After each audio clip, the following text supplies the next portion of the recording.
මේ මගේ අතේ තියෙන්නේ Sony FX3 කැමරා එක.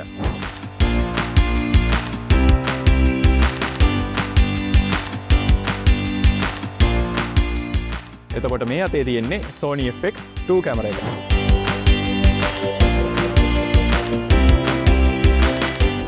ඉතින් අද අපි කතා කරමු Sony Cine lineup එකේ එන මේ කැමරා දෙකේ එන ප්‍රධාන වෙනස්කම් මොනවද කියලා. ඉතින් මේ කැමරාස් දෙකේ sensors ගැන කතා කළොත් එහෙම FX3 කැමරා එකේ 12 megapixel full frame back illuminated sensor එකක් ඔයාලට බලා ගන්න පුළුවන්.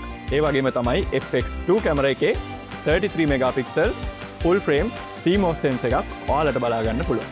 ඉතින් මේ FX2 කැමරා එකේ megapixel ගාන වැඩි හින්දා cinematography වලට වගේම photography වලටත් ඔයාලට මේ කැමරා එක use කරන්න පුළුවන්. FX3 කැමරා එකේ 12 megapixel sensor එකක් තියෙන හින්දා cinematography වලදී low light performance ගොඩක් හොඳට මේ කැම් එකේ බලා ගන්න පුළුවන්. මේ FX2 කැමරා එකේ maximum video resolution එක 4K 60 fps වෙනකන් යන්න පුළුවන්. ඒ වගේම තමයි මේ FX3 කැමරා එකේ maximum video resolution එක 4K 120 වෙනකන් යන්න පුළුවන්. ඉතින් slow motion video ගනිද්දී ගොඩක් හොඳ advantage එකක් මේ FX3 කැමරා එකෙන් ඔයාලට ගන්න පුළුවන්. ඉතින් මේ කැමරා දෙකේම fully rotatable screen එකක් ඔයාලට බලා ගන්න පුළුවන්. low angle shots ගනිද්දී වගේම high angle shots ගනිද්දිත් ඔයාලට පහසු විදිහට මේ screen එක rotate කරලා තියාගන්න පුළුවන්. FX2 කැමරා එකේ adjustable viewfinder එකක් ඔයාලට බලා ගන්න පුළුවන්.